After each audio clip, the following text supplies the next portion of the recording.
Bonjour, bienvenue en compagnie du service français de Radio Taïwan International. Si vous nous rejoignez, veuillez suivre avec nous l'émission Au micro de RTI.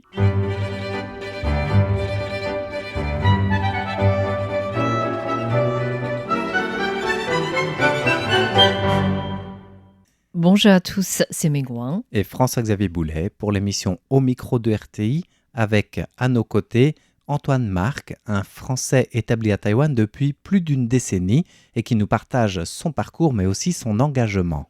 Oui, alors Antoine Marc est installé à Taïwan depuis une dizaine d'années déjà. Il a plusieurs activités professionnelles à Taïwan, mais ce qui nous intéresse aujourd'hui, c'est son engagement, ce qu'il a envie de faire pour les Français établis à Taïwan. Notamment par le biais d'associations auxquelles il participe ou qu'il cherche à cofonder aussi, et en même temps, plus récemment, son engagement pour les élections consulaires. Oui, justement, Antoine Marc, comme beaucoup de Français qui sont établis depuis un certain temps à Taïwan, avec sa famille, a dû rencontrer certaines difficultés pour bien s'implanter à Taïwan. Et une fois implanté, il y a d'autres soucis qui se posent, notamment l'éducation des enfants. Et tout cela a poussé Antoine Marc progressivement à œuvrer pour les Français sur place. Alors justement, dans une première partie de l'entretien que nous avons consacré avec Antoine Marc, il nous explique un petit peu l'origine de cet engagement pour essayer d'aplanir autant que faire se peut ce dur labeur de chemin d'établissement d'un expatrié français à Taïwan. C'est vrai qu'au début, ça peut être compliqué. On a un choix à faire. Soit que j'ai été confronté à ce choix, Oui. soit rester avec la communauté française, développer son réseau français, mais du coup ne voir que le haut de l'iceberg de la société taïwanaise, soit faire l'inverse, qui est beaucoup plus compliqué, et essayer de s'intégrer complètement, parce que quand j'ai étudié, même pas longtemps, à Zhongshan Taxue, j'ai tout de suite compris qu'en fait, les étudiants en échange partent, viennent, ils ne restent pas. Donc c'est très dur de faire des liens d'amitié. Par contre, mes amis que j'ai rencontrés taïwanais à Kaohsiung, il y a de ça maintenant plus de 10 ans, on est toujours amis. Et on se voit encore le week-end, des fois, pour un barbecue. Donc la difficulté, je pense, c'est de réussir, parce qu'on est dans un pays, on est plus ou moins invité, même en parlant très très bien chinois. Par exemple, on ne pourra pas avoir de passeport taïwanais, sauf si on abandonne notre première nationalité. Donc ça peut refroidir évidemment certains Français de vouloir s'installer ici. Mais je trouve que ça vaut le coup, avec un projet cohérent évidemment. Si l'objectif c'est d'étudier 6 mois à Taïwan et après de repartir, évidemment la communauté française voilà, est largement suffisante. Mais si c'est comme moi, s'installer, avoir des enfants, devoir faire face par exemple aux banques taïwanaises pour emprunter de l'argent, pour payer son logement, pour rien que d'avoir un téléphone par exemple. Au départ, avoir un téléphone à Taïwan, c'est impossible en tant qu'étranger. Il faut avoir une personne en caution. C'est toutes ces petites frustrations qui, à la fin, je pense, peuvent amener certains Français à ne pas rester ici, justement. Bien entendu, il y a des difficultés qui peuvent être tout bêtes, en fait, dans la vie quotidienne à Taïwan. Pour accompagner tous les Français sur place, il y a bien sûr du côté diplomatique la représentation française, c'est-à-dire le bureau français de Taipei, le BFT. Et il existe également des structures, des tissus associatifs mis en place par des Français sur place. Tout à fait, ça peut être l'exemple de l'AFT, l'Association des Français de Taïwan, qui est ici implantée depuis plusieurs décennies maintenant, mais aussi d'autres associations comme l'ADFE, dont fait partie justement Antoine Marc, c'est l'Association démocratique des Français de Taïwan. Cette association, présente dans le monde entier en tant qu'une association d'utilité publique, existe également en Asie, notamment celle en Corée du Sud créée en 1996 et aussi celle de Taïwan qui existe depuis 10 ans à peu près. L'antenne taïwanaise est notamment créée par 2 conseillers consulaires sortants pour venir en aide sous la bannière de solidarité aux concitoyens français. Ça remonte en fait à Pierre Horry et Benjamin Joanneau. Ils ont milité depuis très longtemps à Taïwan pour par exemple avoir un fonds de solidarité. Et ensuite à Taïwan, ils ont créé le groupe d'accompagnement aux prisonniers. Dimension humaine qui se rajoute, c'est qu'en fait nous avons des Français qui sont en prison à Taïwan, entre 4 et 7, pour différentes raisons. Et du coup, ce que vous proposez, c'est plutôt un accompagnement humain. Un accompagnement humain, une présence, ils ont le droit à une visite. Donc un livre, par exemple ce qu'on appelle en chinois un piantang, Mhm. Une boîte de repas. boîte une repas boîte comme ça. repas, voilà, mais qui sont un peu mieux. Donc ce sont D'accord. souvent des prisonniers qui sont seuls à Taïwan, sans famille en fait. Ils sont seuls. Souvent, ils sont venus avec un visa touriste. D'accord. Donc, ils se retrouvent dans une situation très précaire. Et au niveau de droit, ils sont assistés. Non, justement, ils ne sont pas assistés. Le BFT, donc le Bureau français de Taipei, fait tout ce qu'il peut pour les aider, je suppose. Mm. Mais après, pour certains prisonniers, vu qu'ils ont un visa touriste, au bout d'un moment, ce visa est expiré. Donc, ils se retrouvent dans un flou juridique. Ce genre de situation comme le flou juridique pour des personnes, des Français qui sont incarcérés, détenus à Taïwan, font partie de l'une des raisons qui ont motivé Antoine Marc à prendre part au sein de l'association existante comme l'ADFE, mais également créer une nouvelle association comme complémentarité pour les Français en fait. C'est le cas de la Maison des Français de l'étranger qu'il est en train de mettre en place avec d'autres membres pour proposer une aide complémentaire et diversifiée. Cette association, elle a 30 membres, dont 2 membres fondateurs. C'est très compliqué à Taïwan de créer une association, puisqu'il faut être présent dans 5 villes. Donc il faut des membres dans plusieurs villes. Donc Taipei, Kaohsiung, Taitung, Taichung, Hualien. On a surmonté déjà ce problème-là. C'est fait. Ensuite, il faut trouver un local, QG de l'association, pour aussi recevoir soit nos membres, soit d'autres Français. Et j'ai commencé en fait cet engagement avant les conseillers consulaires. En 2019, il y a une réforme, on dit plus conseiller consulaire, on dit conseiller français de l'étranger. Et du coup, en amont de cette aventure comme candidat au conseiller français de l'étranger, l'idée de créer cette Maison des Français de l'étranger repose sur quelle fondation et dans quel but? Au début, c'était éducatif, donc notamment avec mon fils, où je voulais en fait intégrer un petit programme français dans son école, qui correspond en fait à une initiation du français pour les 3 à 8 ans. Donc c'est toujours en train de se faire. Au départ, c'est plutôt des créneaux horaires en fin de journée, donc ce qu'on appelle par exemple des collaborations avec des bushiban, où en fait il y aurait un professeur de français qui pourrait enseigner justement le français à nos enfants. C'est plus compliqué d'intégrer dans le cursus scolaire taïwanais une autre langue que l'anglais. L'anglais étant vraiment reconnu ici à Taïwan. Et à partir du domaine, le volet éducatif pour les jeunes, la Maison des Français à l'étranger s'est dotée aussi d'autres engagements. La maison a pour vocation en fait également à créer un fonds d'entraide solidaire, pas forcément aussi conséquent que celui qui a été créé en Corée, puisqu'il faut commencer quelque part, mais également ça dépend beaucoup de la générosité des membres, également des sponsors. Je me suis vraiment bien intégré du coup à Taïwan. La plupart de mes sponsors sont en fait des entreprises taïwanaises. D'accord, donc c'est les membres qui vont chercher des sponsors pour ce fonds de solidarité en fait. Voilà. D'accord. Voilà. Et tout est sur une base de bénévolat au niveau des membres C'est entièrement bénévole. On a par exemple des partenariats avec des cabinets d'avocats. Donc on propose des aides juridiques au pro bono. Là maintenant, même en ayant l'association en cours de création, il faut qu'elle soit validée évidemment, c'est un Oui, projet bien qui sûr. prend du temps. Ouais. On a déjà une liste d'attente pour, par exemple, un dépôt de plainte, pour aider un Français en difficulté pour aller dans un commissariat suite à un vol, pour faire un dépôt de plainte. Ça peut être compliqué, ça peut être impressionnant également. Mais également, c'est pas tout. Il y a la visite devant le juge, si ça aboutit. Ça aussi, ça peut être déroutant, parce qu'il faut un traducteur. Et des fois, il n'y a pas toujours un traducteur de disponible. Nous, on peut apporter ça. Et parmi les différents besoins ou différentes aides qui remontent de la communauté française établie à l'étranger, notamment à Taïwan, il y a celle des familles qui sont là sur le court, moyen ou long terme avec la question de l'éducation des enfants, avec en arrière-plan bien sûr la question de la scolarisation. Oui, donc ça concerne des familles entièrement françaises, mais aussi des familles mixtes franco-taïwanaises, ou encore des familles d'expatriés qui sont plutôt de passage.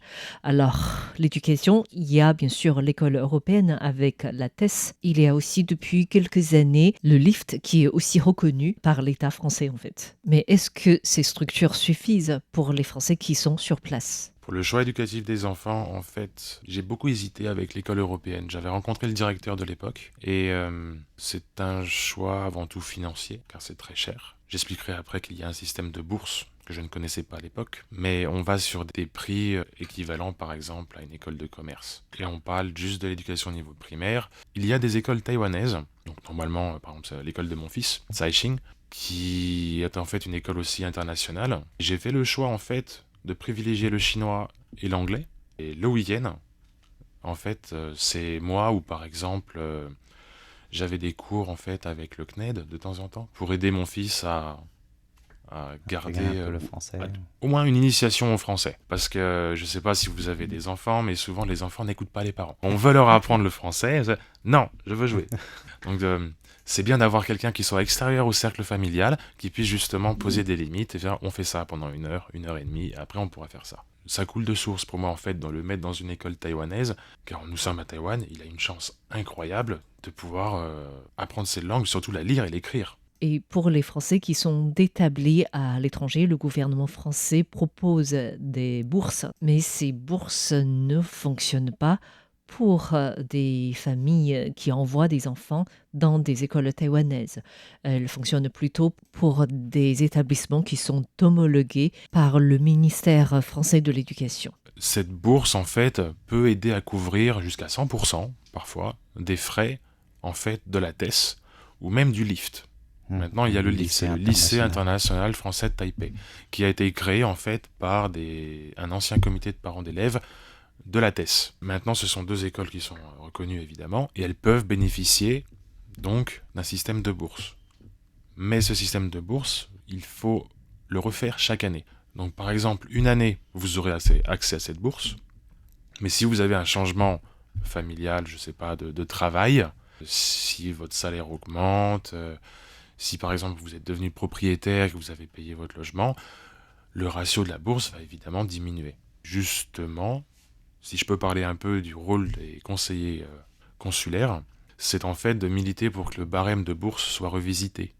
Parce que par exemple, maintenant le barème doit se situer, je crois, vers les 200 000 euros en immobilier. Donc un appartement à Taïwan, c'est très cher. Je ne connais pas à Taipei d'appartement à 200 000 euros. Donc suffit par exemple d'avoir une famille franco-taïwanaise qui hérite d'un appartement, ça peut devenir en fait plus ou moins un cadeau empoisonné parce que la valeur de cet appartement-là va rentrer dans le coefficient. Il n'y aura pas de bourse pour les enfants. Justement, ce dossier des bourses est un des volets principaux de l'action des conseillers français de l'étranger, qui sont au nombre de 3, peut-on rappeler, pour la circonscription Taïwan-Corée du Sud, et qui doivent être renouvelés sur l'ensemble des Français de l'étranger du monde entier à la fin du mois de mai, le 31 précisément, par vote auprès des communautés des Français de l'étranger. Et Antoine Marc est inscrit sur l'une des 3 listes proposées. C'est une élection proportionnelle, ce qui veut dire que souvent, une liste aura 2 conseillers et la suivante aura 1 conseiller. Dans les listes ou dans celle où je me présente, nous avons un plus qui est en fait une parité exemplaire. Par exemple, on parle souvent de la parité homme-femme, mais on a aussi une parité avec la Corée et Taïwan. 3 personnes de Corée, 3 personnes de Taïwan. Cette parité entre la Corée et Taïwan est donc importante pour Antoine Marc afin de faire écho des questions qui préoccupent des Français à Taïwan auprès des autorités françaises. Et ça peut être des questions plus spécifiques à Taïwan justement. Par exemple, en tant que conseiller consulaire, on peut faire remonter les problèmes informatiques qu'on a par exemple à Taïwan. Quand on veut faire notre permis de conduire numérique, il n'y a pas l'identifiant taïwanais. Vous devez obligatoirement avoir un téléphone français. Ce qui peut freiner justement à la demande de ce permis. Après, du coup, c'est plus simple de le faire en France, mais je connais beaucoup d'expatriés ici, ça fait plus de 10 ans qu'ils sont ici, ils sont jamais rentrés en France, ils sont bloqués dans leur démarche administrative. Que ce soit en tant que Français établi à l'étranger ou même candidat à l'élection consulaire, Antoine Marc a aussi insisté sur un point important, celui de s'inscrire sur les listes consulaires électorales qui sont aussi un moyen pour tout ressortissant français d'être listé auprès des autorités en cas de catastrophe naturelle comme un séisme ou comme un typhon qui peuvent dévaster Taïwan et qui permet de coopérer avec les autorités civiles et les autorités aussi taïwanaises. Ce qui est également valable pour des questions liées à la géopolitique en cas d'une crise dans le détroit de Taïwan, par exemple. Mais au cours de notre échange avec Antoine Marc, il y a eu également un volet intéressant, en fait plutôt original à partager avec vous, c'est-à-dire sa casquette professionnelle. On disait qu'il a plusieurs activités professionnelles à Taïwan, dont une beaucoup plus récente et qui répond avec acuité à la demande d'aujourd'hui. Ma deuxième entreprise en fait est 100% française. Elle s'appelle Nagari, c'est un cabinet de conseil stratégique, n'est pas installé à Taïwan.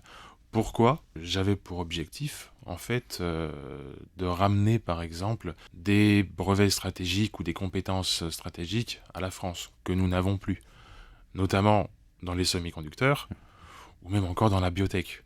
Depuis 2 ans, je me consacre surtout à la défense. L'industrie de défense en général ou... Industrie de défense en général et conseils stratégiques, notamment, ça peut être dans les semi-conducteurs, ça peut être dans le domaine de la biotech. Taïwan est très avancé dans ce domaine-là aussi. Il y a quelques pépites, pas des licornes encore, mais des startups qui font des recherches très intéressantes à Taïwan dans le domaine, par exemple, la recherche du pancréas. Et mon rôle en tant que conseiller stratégique, c'est de trouver, par exemple, des partenaires français, européens, pour développer tout ce marché. Un partenariat, par exemple, avec le Centre Leclerc, en Bourgogne, qui est spécialisé dans la recherche du cancer.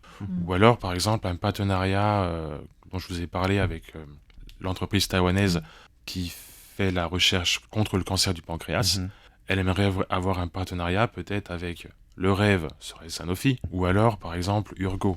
Commencer avec des laboratoires plus accessibles, à dimension humaine, je devrais dire. Car je représente des entreprises françaises qui souhaitent s'implanter sur le marché taïwanais. Là, il y a toute une problématique d'appel d'offres auquel il faut répondre.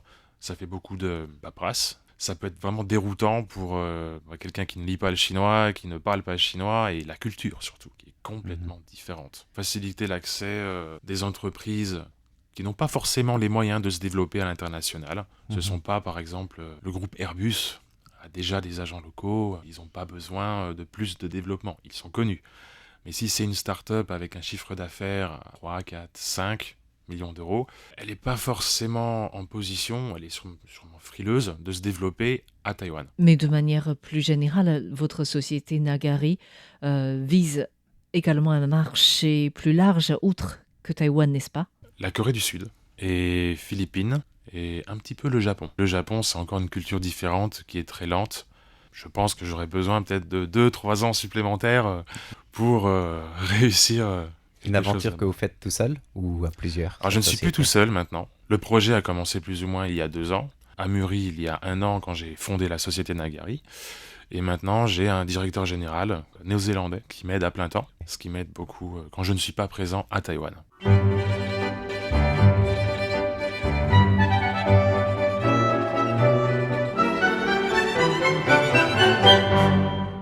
Bien voilà, en résumé et en morceaux choisis, l'entretien que nous avons pu réaliser avec Antoine Marc sur son engagement associatif à Taïwan et des difficultés en tant qu'étranger justement de trouver et d'élire domicile dans un pays autre que le sien. C'est un volet qu'on aborde rarement à l'antenne de RTI et qui ne concerne pas uniquement le cas de Antoine Marc, présent au studio de RTI, puisqu'il y a plus de 3000 Français qui sont installés à Taïwan et il y a des problèmes communs qui peuvent préoccuper à des niveaux différents cette communauté. C'est vrai que cette communauté dont je fais partie aussi en fait, Oui. elle est très diversifiée depuis des étudiants, des expatriés envoyés par leur entreprise au niveau entrepreneurial, des personnes établies pour des raisons personnelles également, familiales, mais avec ce même désir de garder un petit peu ses origines tout en s'intégrant de plus en plus